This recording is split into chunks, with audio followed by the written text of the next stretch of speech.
All right, here's something a little different. So I was fortunate enough over the last week to pick up this rather old and we'll just say 425 in less than stellar condition. So what I'm going to do, I want to get it running. Talking to the guy that I bought it from, who's a coworker. I was just talking to him. He's like, "Hey, you interested in a 425?" And I was like, "Sure, I'll play with the 425 for a little bit."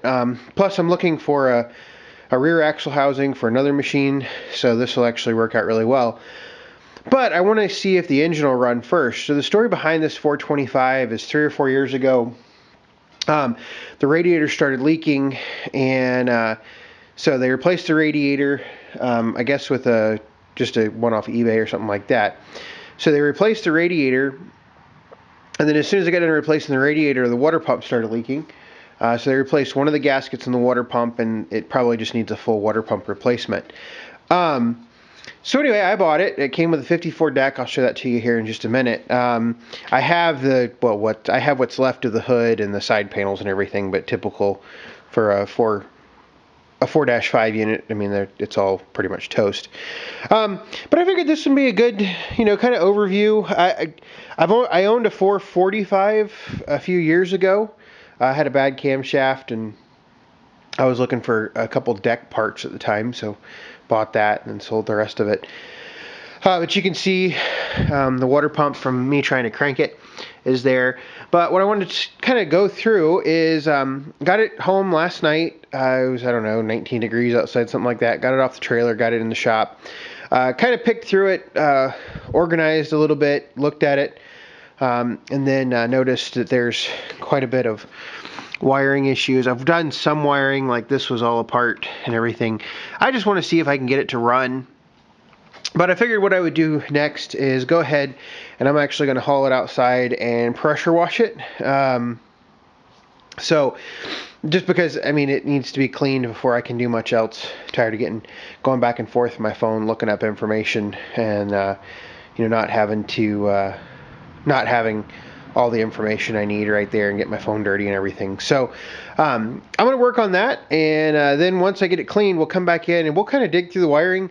I don't have a whole lot of experience with these machines, so I'm by no means an expert. This is only the second one that I have ever owned, so it's not going to be this is what I normally do or anything like that.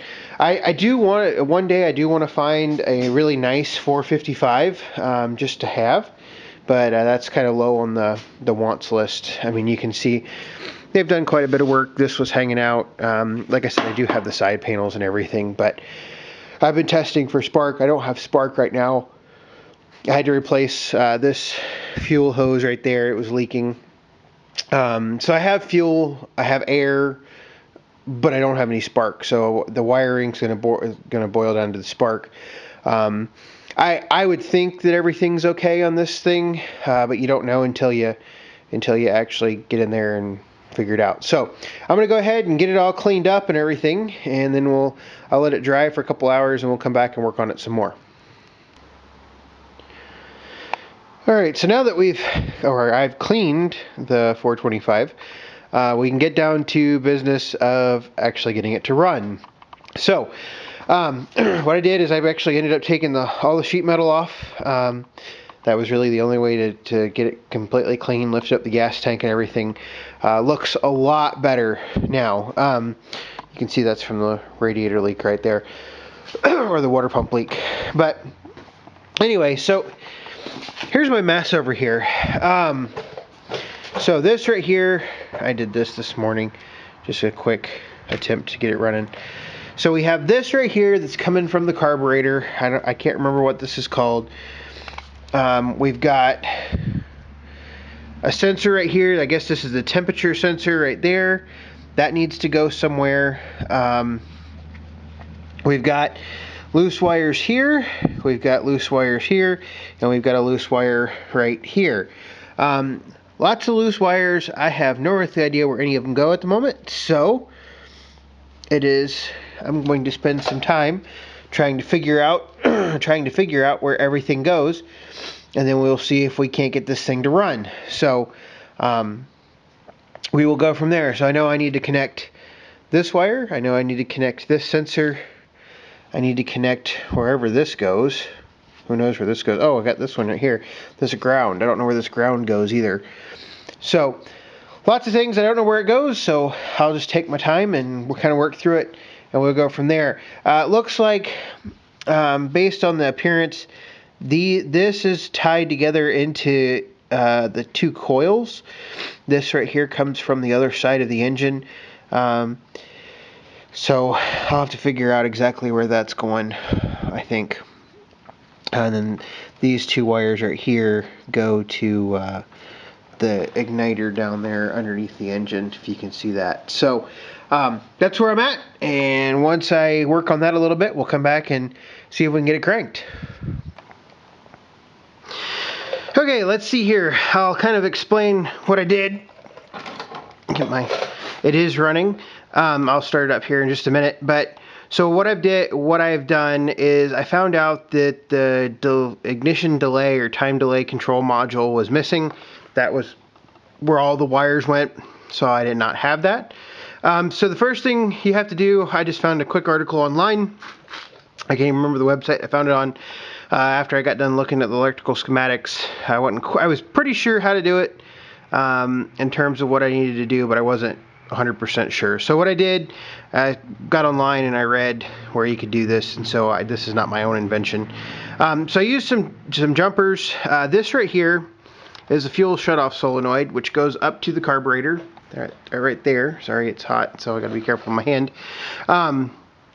So this is the fuel shutoff solenoid right here. That powers that solenoid, so the fuel will come on. And then to get spark, what you have to do is you have to combine this orange wire, the ignition wire down here. So this is the ignition wire from the two coils. And then at the same time, you have to basically combine them all together just using two clip. And that will give you power to everything. Now, this is not the best running machine in the world. We're going to see if I can't crank it up here. The choke cable is broken. So let me push down on the brake right here. See if we can get it cranked. I don't know if I can do this one-handed or not. We'll see.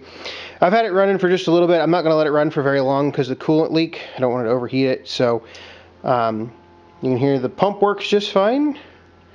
And here we go. If I can get a hold of it. Uh-oh. My battery is not doing well.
Now that I've tested all the systems, it moves forward, backwards. The hydraulics work just fine.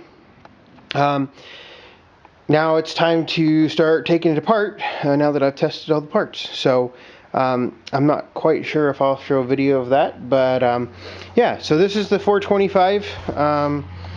Won't be around too long, mostly because I need the axle housing off of it.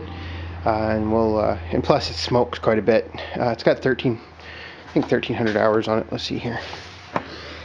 1351. So 1351, it's a 98. The radiator's a 93. You can kind of see that right there. So I'm guessing the radiator was replaced at some point. Today when I pressure washed it, I guess blew the rest of the tag off. Serial number 61,000 something. So it's a 98. Don't know if it has a steel camshaft in it. I would assume it was, given 1,300 hours.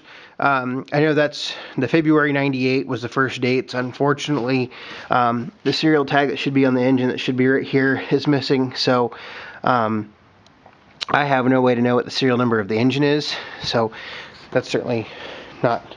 That's somewhat disappointing. But all the parts are there. It all works for the most part. It's just had a really hard life, and so yeah, now we can take it apart, help other machines live, including X748, and there we go. So thanks for watching.